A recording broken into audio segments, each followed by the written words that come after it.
Good morning students. Solution கரைசல்கள் லெசனில் இருக்கக்கூடிய problem தான் இப்போ பார்க்க போகிறோம். சொல்யூஷன் அப்படின்னா என்ன அப்படின்னா சொல்யூட் ப்ளஸ் சால்வெண்ட் ரெண்டும் சேர்ந்து ஃபார்ம் ஆகக்கூடியதை தான் சொல்யூஷன் அப்படின்னு சொல்லுவோம்.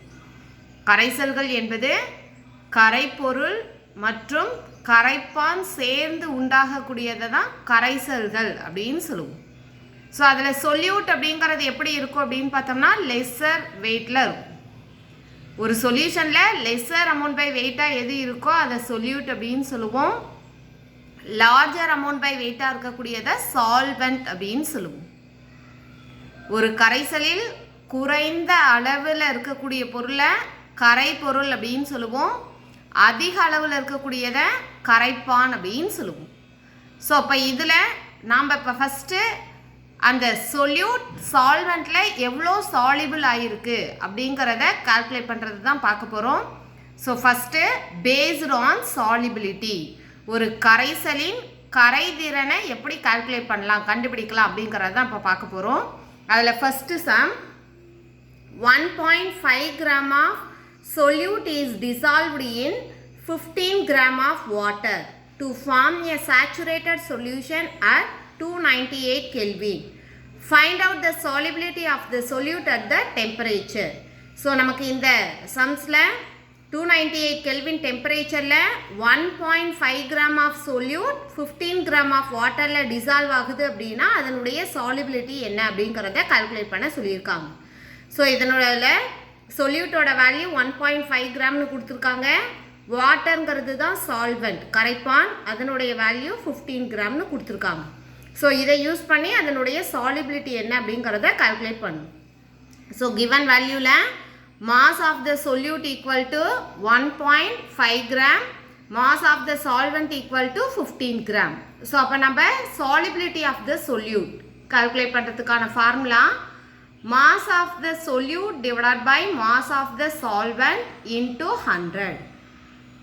கரைதிறனை கண்டுபிடிப்பதற்கான வாய்ப்பாடு என்ன அப்படின்னா கரைப்பொருளின் நிறை பை கரைப்பானின் நிறை இன்ட்டு 100. ஸோ இது 100ங்கிறது எதுக்காக மென்ஷன் பண்ணியிருக்கோம் அப்படின்னா சாலிபிலிட்டி அப்படிங்கிறத 100 கிராம்னு எவ்வளோ சால்வ் ஆகுதோ டிசால்வ் ஆகுதோ அதை யூஸ் பண்ணி தான் நம்ம சாலிபிலிட்டி கரைதிறன் அப்படிங்கிறத கண்டுபிடிப்போம். அதனால் அந்த 100 கிராம் அப்படிங்கிறதுனால இங்கே 100 அப்படின்னு போட்டிருக்கோம். ஸோ மாஸ் ஆஃப் சொல்யூட்டோட value 1.5 gram, mass of the சால்வெண்ட்டோட value 15 gram into 100 gram. Solubility calculate பண்ணுறதுனால இன்ட்டு 100 gramனு போட்டிருக்கோம். ஸோ இப்போ இதில் கிராமுக்கு கிராம் யூனிட்டை கேன்சல் பண்ணிட்டோம் அப்படின்னா 1.5 இன்ட்டு 100 மல்டிப்ளை பண்ணும்போது 150 gram divided by 15. So 150 and 15 cancel பண்ணும்போது 10 gram. ஸோ அப்போ சாலிபிலிட்டி ஆஃப் த சொல்யூட்டோட வேல்யூ எவ்வளோ அப்படின்னு பார்த்தோம்னா 10 gram.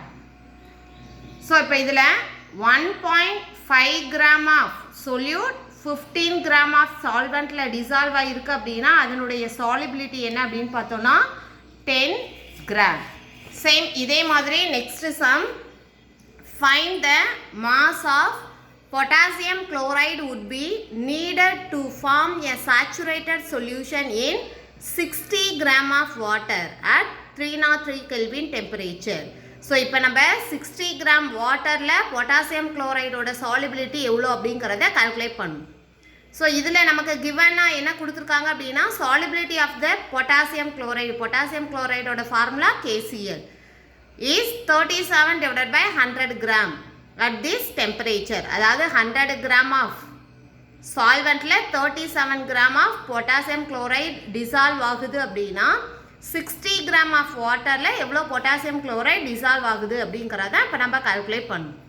ஸோ அப்போ mass of potassium chloride in 100 gram water in saturated solution 37 gram. இது கொஸ்டின்லேயே கொடுத்துட்டாங்க. 100 gramல 37 gram of potassium chloride dissolve ஆகுது அப்படின்னா இப்போ நம்ம 60 gram ஆஃப் வாட்டரில் எவ்வளோ பொட்டாசியம் குளோரைட் டிசால்வ் ஆகுது அப்படிங்கிறத கால்குலேட் பண்ணணும். ஸோ அப்போ கிவன் வேல்யூ 100 gramக்கு 37 gramங்கிறது கொஸ்டின்லேயே கொடுத்துட்டாங்க. இப்போ நம்ம கால்குலேட் பண்ண வேண்டிய வேல்யூ 60 gram அப்படிங்கிறதுனால இங்கே இன்டூ 60 gramனு போட்டிருக்கோம். ஸோ அப்போ 100ல் இருக்கக்கூடிய 1 0 அண்ட் 60ல் இருக்கக்கூடிய 0க்கு கேன்சல் பண்ணிடுவோம். ஸோ அப்போ 6 டிவைட் பை இங்கே 10 இருக்குது. 2 டேபிளில் கேன்சல் பண்ணும்போது 3 2s are 6, 5 2s are 10. 37 into 3 multiply பண்ணோம் அப்படின்னா 111 டிவைட் பை 5. இதை கேன்சல் பண்ணும்போது 22.2 கிராம். ஸோ அப்போ 60 கிராம் ஆஃப் வாட்டரில் எவ்வளோ பொட்டாசியம் குளோரைட் டிசால்வ் ஆகுது அப்படின்னு பார்த்தோம்னா 22.2 கிராம் டிசால்வ் ஆகும். Next third sum. What is the mass of sodium chloride that would be needed to form a saturated solution in 50 gram of water at 30 degrees Celsius? Solubility of sodium chloride is 36 gram at 30 degrees Celsius. Same second sum model தான். இப்போ நம்ம 50 gram of waterல எவ்வளோ sodium chloride dissolve ஆகுது அப்படிங்கிறத calculate பண்ணணும். Given valueல நமக்கு solubility of sodium chloride 36 கிராம்னு கொடுத்துட்டாங்க. solubility of sodium chloride அப்படின்னு கொடுத்துருந்தாங்க அப்படின்னாவே அது 100 கிராமில் தான் டிசால்வ் ஆகிருக்கு அப்படின்னு அர்த்தம். ஸோ அப்போ 100 கிராமில் 36 கிராம் டிசால்வ் ஆகிருக்கு அப்படின்னா 50 கிராம் ஆஃப் வாட்டரில் எவ்வளோ சோடியம் குளோரைட் டிசால்வ் ஆகுது அப்படிங்கிறத நம்ம கால்குலேட் பண்ணணும். ஸோ அப்போ கிவன் வேல்யூவில் at 30 degree Celsiusல 36 gram of sodium chloride is dissolved in 100 gram of water அப்படின்னு கொடுத்துட்டாங்க. ஸோ அப்போ அதை நம்ம mass of sodium chloride in 100 gram water equal to 36 கிராம்னு எடுத்துக்கிறோம். இப்போ 100 கிராம் வாட்டரில் 36 கிராம் டிசால்வ் ஆகிருக்கு அப்படின்னா 50 கிராம் ஆஃப் வாட்டரில் எவ்வளோ டிசால்வ் ஆகுதுங்கிறத கால்குலேட் பண்ணணும். ஸோ அப்போ 36 டிவைடட் பை 100. இப்போ நம்ம 50 கிராமுக்கு கால்குலேட் பண்ணுறதுனால இன்ட்டு 50 கிராம்னு போட்டிருக்கோம்.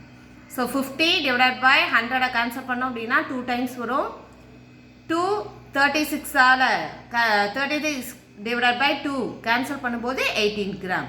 ஸோ அப்போ 100 கிராம் ஆஃப் வாட்டரில் 36 gram of sodium chloride dissolve ஆகுது அப்படின்னா 50 கிராம் ஆஃப் வாட்டரில் எவ்வளோ சோடியம் குளோரைட் டிசால்வ் ஆகுது அப்படின்னா 18 கிராம் டிசால்வ் ஆகும். Next fourth some.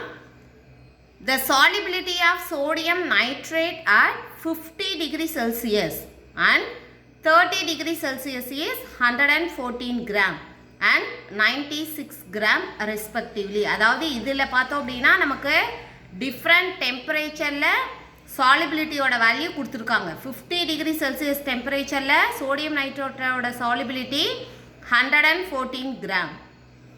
அதுவே 30 டிகிரி செல்சியஸ் டெம்பரேச்சரில் சோடியம் நைட்ரேட்டோட சாலிபிலிட்டி 96 கிராம். சாலிபிலிட்டி அப்படின்னாவே 100 கிராமில் எவ்வளோ டிசால்வ் ஆகிருக்கு அப்படிங்கிறத தான் கொடுத்துருக்காங்க. இப்போ நம்ம என்ன கால்குலேட் பண்ணோம் அப்படின்னா find the amount of salt that will be thrown out when a saturated solution of sodium nitrate containing 50 gram of water. So அப்போ 50 gram of வாட்டரில் இந்த சோடியம் நைட்ரேட் எவ்வளோ டிசால்வ் ஆகுது அப்படிங்கிறத இந்த டிஃப்ரெண்ட் டெம்பரேச்சருக்கு கால்குலேட் பண்ணணும். கால்குலேட் பண்ணதுக்கப்புறம் அதை கூல் பண்ணும்போது ஃபார்ம் ஆகக்கூடிய சோடியம் நைட்ரேட்டோட வேல்யூ எவ்வளோ கிராம் அப்படிங்கிறதையும் நம்ம கால்குலேட் பண்ணணும். ஸோ இப்போ ஃபஸ்ட்டு அமௌண்ட் ஆஃப் சோடியம் நைட்ரேட்டோட formula NaNO3. Amount of sodium nitrate dissolved in 100 gram of water at 50 degree செல்சியஸில் எவ்வளோ இருக்குது அப்படின்னா 114 கிராம். 30 டிகிரி செல்சியஸில் எவ்வளோ டிசால்வ் ஆகுது அப்படின்னா 96 கிராம். இது கிவன் வேல்யூவில் கொடுத்துட்டாங்க. ஸோ அப்போ 100 கிராமில் நமக்கு 114 கிராம் 50 டிகிரி செல்சியஸ் டெம்பரேச்சர்லையும் 100 கிராம் ஆஃப் வாட்டரில் 96 gram of sodium nitrate 30 degree Celsius டெம்பரேச்சர்லையும் டிசால்வ் ஆகுது அப்படின்னா 50 கிராம் ஆஃப் வாட்டரில் சேம் டெம்பரேச்சரில் எவ்வளோ சோடியம் நைட்ரேட் டிசால்வ் ஆகும் அப்படிங்கிறத கால்குலேட் பண்ணணும். ஸோ அப்போ mass of sodium nitrate in 50 gram of water at 50 degree Celsius equal to so 100க்கு 114 கிராம் டிசால்வ் ஆகுதுங்கிறது நமக்கு கிவன் வேல்யூவில் இருக்கிறது அப்படியே போட்டுக்கிறோம். இப்போ 50 கிராமுக்கு கால்குலேட் பண்ணுறதுனால இன்ட்டு 50 கிராம்னு போட்டிருக்கோம். ஸோ இப்போ 50 டிவைடட் பை 100 கேன்சல் பண்ணோம் அப்படின்னா 2, 114 டிவைடட் பை 2 கேன்சல் பண்ணும்போது 57 கிராம். ஸோ அப்போ 50 டிகிரி செல்சியஸ் டெம்பரேச்சரில் 50 கிராம் ஆஃப் வாட்டரில் டிசால்வ் ஆகக்கூடிய சோடியம் நைட்ரேட்டோட மாஸ் எவ்வளோ அப்படின்னா 57 கிராம். சேம் இதே மாதிரி mass of sodium nitrate in 50 gram of water at 30 degree Celsius டெம்பரேச்சரில் எவ்வளோ டிசால்வ் ஆகுது அப்படிங்கிறத கால்குலேட் பண்ணுறோம். ஸோ 30 டிகிரி செல்சியஸ் டெம்பரேச்சரில் 100 கிராமுக்கு 96 கிராம் டிசால்வ் ஆகுது. இப்போ நம்ம 50 கிராமுக்கு கால்குலேட் பண்ணுறோம். ஸோ அதனால் இன்ட்டு 50 கிராம் போட்டிருக்கோம். ஸோ 50 டிவைடட் பை 100 கேன்சல் பண்ணோம் அப்படின்னா 2 டைம்ஸ் 96 டிவைடட் பை 2 கேன்சல் பண்ணும்போது 48 கிராம் கிடைக்கும். ஸோ இப்போ 50 டிகிரி செல்சியஸ் டெம்பரேச்சரில் 50 கிராம் ஆஃப் வாட்டரில் 57 gram of sodium nitrate dissolve ஆகுது. 30 டிகிரி செல்சியஸ் டெம்பரேச்சரில் 50 கிராம் ஆஃப் வாட்டரில் 48 gram of sodium nitrate dissolve ஆகும். ஸோ இப்போ இதை நம்ம 50 டிகிரி செல்சியஸ் டெம்பரேச்சர்லேருந்து 30 டிகிரி செல்சியஸ் டெம்பரேச்சருக்கு கூல் பண்ணும்போது எவ்வளோ சோடியம் நைட்ரேட் precipitate ஃபார்ம் ஆகும் அப்படிங்கிறத கண்டுபிடிக்கணும். ஸோ அப்போ amount of sodium nitrate thrown when 50 gram of water is cooled from 50 degree Celsius to 30 degree Celsius. So இதுலேருந்து இது வரைக்கும் நம்ம கூல் பண்ணும்போதே வர வேல்யூவை நம்ம சப்ராக்ட் பண்ணிக்கிறோம். So 57 gram minus 48 gram. So அப்போ மைனஸ் பண்ணோம் அப்படின்னா 9 கிராம் கிடைக்கும். ஸோ அப்போ 50 டிகிரி செல்சியஸ் டெம்பரேச்சர்லேருந்து 30 டிகிரி செல்சியஸ் டெம்பரேச்சருக்கு நம்ம கூல் பண்ணும்போது ஃபார்ம் ஆகக்கூடிய சோடியம் நைட்ரேட் precipitate எவ்வளோ இருக்கும் அப்படின்னா 9 கிராம் இருக்கும். ஸோ இப்போ இன்றைக்கி கிளாஸில் based on solubility. So solubility அப்படிங்கிறத எப்படி நம்ம கால்குலேட் பண்ணலாம், கிவன் சொல்யூட் சால்வெண்ட்டோட வேல்யூவை யூஸ் பண்ணி சாலிபிலிட்டிங்கிறத எப்படி கால்குலேட் பண்ணலாம் அப்படிங்கிறத பற்றி பார்த்துருக்கோம். தேங்க்யூ.